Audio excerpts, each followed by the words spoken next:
Hello everyone. So this is second lecture in the series error for JEE and NEET. तो हम start करेंगे आज error से। तो एरर क्या होता है, पहले हम एरर को देखते हैं। एरर क्या चीज़ है? Error is difference between measured value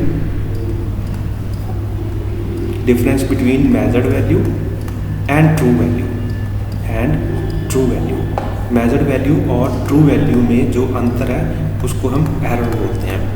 ठीक है, अब हो सकता है आप इस एरर को फाइंड कर पाओ, हो सकता है सारी ज़िंदगी आप इसको पता ही ना कर पाओ कि एरर था कितना, बट फिर भी हम इसको मिनिमाइज जरूर कर सकते हैं। ठीक है, तो मेजर्ड वैल्यू को हम लिख सकते हैं MV से। Measured value is MV and true value को हम लिख सकते हैं TV। ट्रू वैल्यू को हम लिखेंगे TV।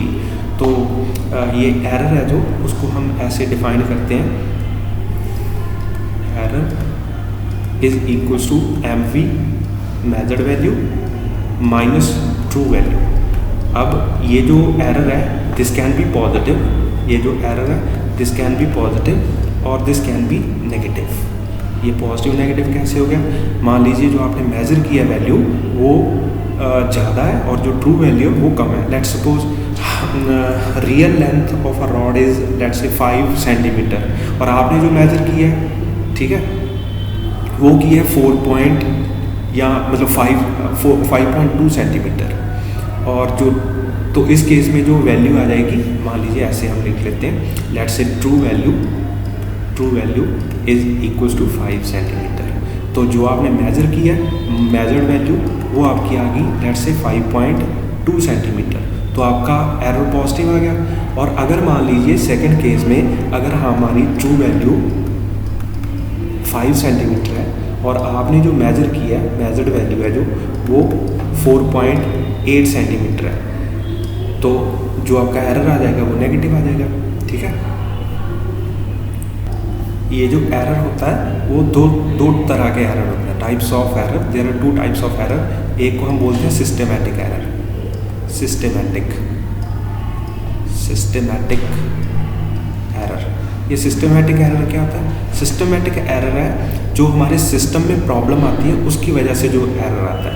जैसे ज़ीरो एरर, मान लीजिए कि आपके पास you have a weighing machine और वो 10 ग्राम ज़्यादा मेज़र करता है। तो अगर आप 50 ग्राम मेज़र कर रहे हो तो आपको पता है कि एक्चुअल वैल्यू उसकी 40 ग्राम है और हमारी रीडिंग जो 50 ग्राम आ रही है। ठीक है, तो आपको पता है कि उसमें इतना एरर है, आप उसको करेक्ट कर सकते हो।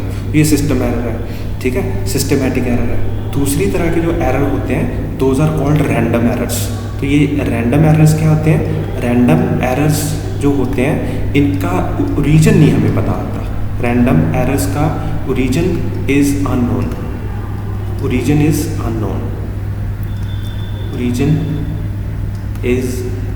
अननोन। तो इनके ओरिजिन के बारे में हमें कुछ भी ज्ञान नहीं होता। तो ये रैंडम एरर आते कहाँ से हैं हमें नहीं पता। मे बी टेम्परेचर की वजह से, मे बी प्रेशर की वजह से, मे बी रिफ्लेक्शन की वजह से, मे बी हवा की वजह से, पता नहीं कहाँ से आते हैं, बट होते हैं। ये एरर्स होते हैं हमारी रीडिंग में। ठीक है, तो इनको हम इरेडिकेट नहीं कर सकते बट इनको हम मिनिमाइज़ कर सकते हैं। तो मिनिमाइज़ करने के लिए हम क्या करते हैं, नंबर ऑफ एक्सपेरिमेंट्स हम परफॉर्म करते हैं और सबकी रीडिंग्स का फिर हम एवरेज ले लेते हैं। ठीक है, तो उसको हम अज्यूम्ड ट्रू वैल्यू मान लेते हैं। ठीक है, तो हम इसको एक एग्जाम्पल के थ्रू समझेंगे। Let's suppose we have a stop watch and we are measuring time period of a pendulum. तो हमने 5 रीडिंग्स ली। ठीक है, जैसे मैंने बताया कि हम नंबर ऑफ रीडिंग्स लेते हैं और जैसे हमने पहली रीडिंग ली R1 दैट इज़ 2.1 सेकेंड, फिर 2.2 सेकेंड, 1.9 सेकेंड, 2 सेकेंड, 1.8 सेकेंड। तो हम क्या चाहते हैं कि हमें एरर पता चले। ठीक है, हो सकता है ये एरर हो सकता है ये एरर ना हो, तो हम मीन एरर निकालने की कोशिश करते हैं। हम सबको ऐड करके उनकी एवरेज ले लेते हैं और ये जो हमारे पास आया इसे हम अज्यूम्ड ट्रू वैल्यू मान लेते हैं। This is assumed true value. क्या ये ट्रू वैल्यू है? नो, हमें नहीं पता, बट हाँ इन सबसे ज़्यादा रिलायबल यही रीडिंग है। ये मेरे पास सबसे रिलायबल रीडिंग आई, तो ये हम अज्यूम्ड ट्रू वैल्यू मान लेते हैं। ठीक है, तो ऐसे हम एक एक्सपेरिमेंट के थ्रू हमने एक अज्यूम्ड ट्रू वैल्यू, एक हम मीन एरर ले लेते हैं, ठीक है, इसे हम मीन एरर बोलते हैं। अच्छा, मीन एरर के बाद हम क्या करते हैं, मीन एरर के बाद हम निकालते हैं एब्सोल्यूट एरर। ये एब्सोल्यूट एरर क्या है, एब्सोल्यूट एरर है कि हर एक रीडिंग में कितना एरर था, ठीक है। हमने मान लिया कि एरर हर एक रीडिंग में डिफरेंट एरर, पर एक्चुअल में एरर था कितना हमें नहीं पता। उसको चेक करने के लिए हम यहाँ पे एब्सोल्यूट एरर लिखते हैं। तो हम ये चेक करते हैं कि हर एक जो रीडिंग है वो हमारे अज्यूम्ड ट्रू मतलब जो रीडिंग थी उससे कितनी डेविएटेड है, कितनी उससे डिफरेंस है। तो कुछ रीडिंग्स पॉजिटिव हो सकती हैं, कुछ रीडिंग्स नेगेटिव हो सकती हैं, तो सबका सम तो ज़ीरो आ जाएगा। तो हमने क्या किया, उनका मॉडुलस ले लिया, उनको पॉजिटिव कर लिया।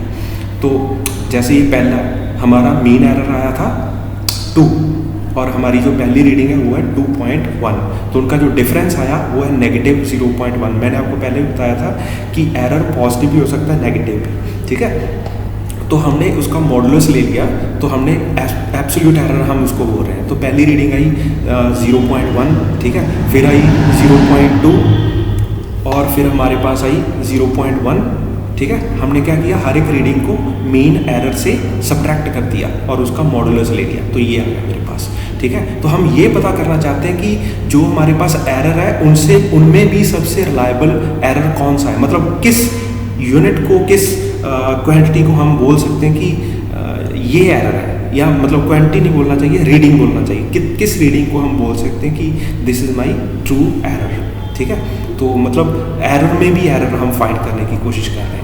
अच्छा, ये पता चल गया मेरे पास एब्सोल्यूट एरर ऐसे निकालते हैं। पहले हमने ट्रू मीन एरर निकाला, फिर हमने एब्सोल्यूट एरर निकाला, अब हम एक मीन एब्सोल्यूट एरर निकाल रहे हैं, मतलब उन सब एरर्स का भी मीन। जैसे मैंने बताया कि हम पता करना चाहते हैं कि एरर हर एक रीडिंग में अलग अलग है, बट एक्चुअल में एरर कितना है, हम उसकी एक वैल्यू फाइंड करना चाहते हैं। तो हमने जितनी भी हमारे पास रीडिंग्स थी सबका हमने मीन ले लिया, ठीक है। ये पहला एब्सोल्यूट एरर, दूसरा एब्सोल्यूट एरर, तीसरा, चौथा, क्योंकि हमने मॉडुलस लिया था सबका, तो हमारे पास पॉजिटिव वैल्यूज आएंगी और उनको नंबर ऑफ रीडिंग से डिवाइड कर दिया।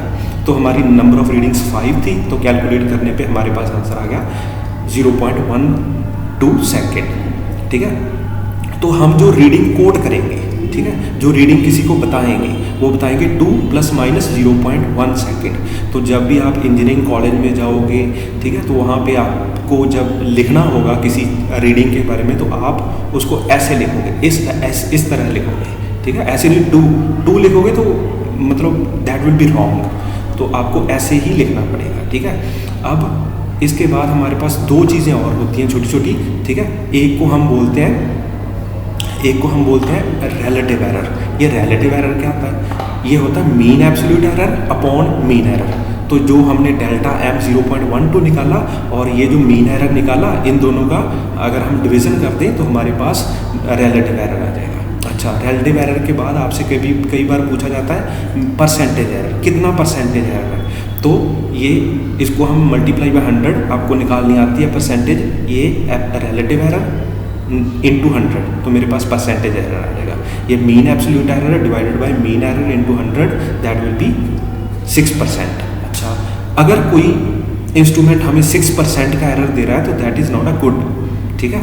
तो इसको कैसे एरर प्रोपिगेट कैसे करता है रीडिंग्स के अंदर, जब हम ऐड करते हैं, जब हम सब्ट्रैक्ट करते हैं, जब हम प्रोडक्ट करते हैं, जब हम मल्टीप्लाई करते हैं, जब हम डिवाइड करते हैं, जब हम पावर्स की फॉर्म में लेते हैं, तो एरर कैसे प्रोपिगेट करता है वो हम नेक्स्ट वीडियो में देखेंगे, ठीक है। तो आई होप आपको समझ आया होगा कि मीन एरर क्या होता है, रिलेटिव एरर क्या होता है, परसेंटेज एरर क्या होता है, मीन एब्सोल्यूट एरर क्या है, उसको हम क्यों लेते हैं, ठीक है। हम क्योंकि पता करना चाहते हैं कि एक्चुअल में एरर का भी हम मीन लेना चाहते हैं कि एक्चुअल में एरर है कितना, ठीक है। तो होप आपको समझ आया होगा। Thank you.